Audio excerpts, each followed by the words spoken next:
Neat paper leak అంశంలో తప్పు జరిగింది కాబట్టే రీ ఎగ్జామ్ నిర్వహించామన్నారు కేంద్ర మంత్రి కిషన్ రెడ్డి. ధర్మేంద్ర ప్రధాన్ రాజీనామా చేయడం సమస్యకి పరిష్కారం కాదన్నారు. నీట్ పై చర్చకి ప్రతిపక్షాలు పార్లమెంటుకి రావాలని సూచించారు. ఢిల్లీలో ఆందోళనలు రాజకీయ ప్రేరేపితమే అన్నారు. కాంగ్రెస్ వామపక్షాలు రాజకీయాలు చేస్తున్నాయన్నారు. మీ డిమాండ్లు అంగీకరించకపోతే అప్పుడు ధర్నా చేయి, ముందు చర్చకు సరా. ప్రజాస్వామ్య వ్యవస్థలో ఇంతకంటే దిగజారినటువంటి రాజకీయాలు ఎప్పుడు ఉండవు. నీట్ పరీక్షలో పొరపాటు జరిగింది, దాని మీద పార్లమెంట్లో చర్చకు పెట్టాం. చర్చకు రా, మాట్లాడు, చర్చలో రాజీనామా చేయమని డిమాండ్ చేయి, తప్పులేదు.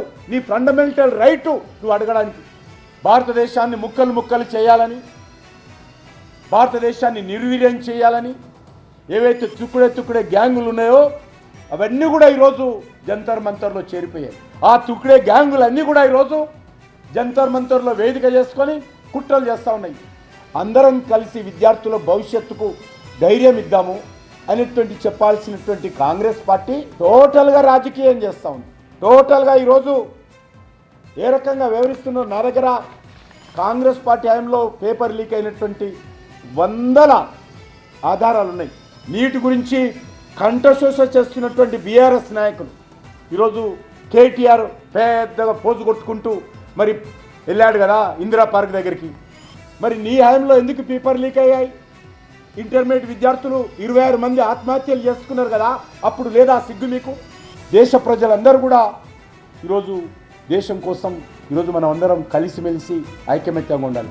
ఇలాంటి కష్ట సమయంలో ఈ రకంగా ప్రజలను విభజించే విధంగా దేశ వ్యతిరేక శక్తులతో కుమ్ముకై బాధ్యత గల రాజకీయ పార్టీలు దేశాన్ని విచ్ఛిన్న దిశ వైపు నడపడం వెళ్తున్నదో ఎవరికీ మంచిది కాదు.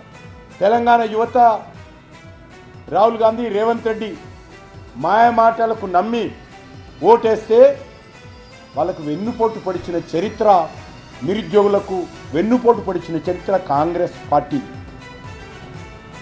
అలాంటి కాంగ్రెస్ పార్టీ హితబోధ చేస్తే ఢిల్లీలో మేము వినాలా?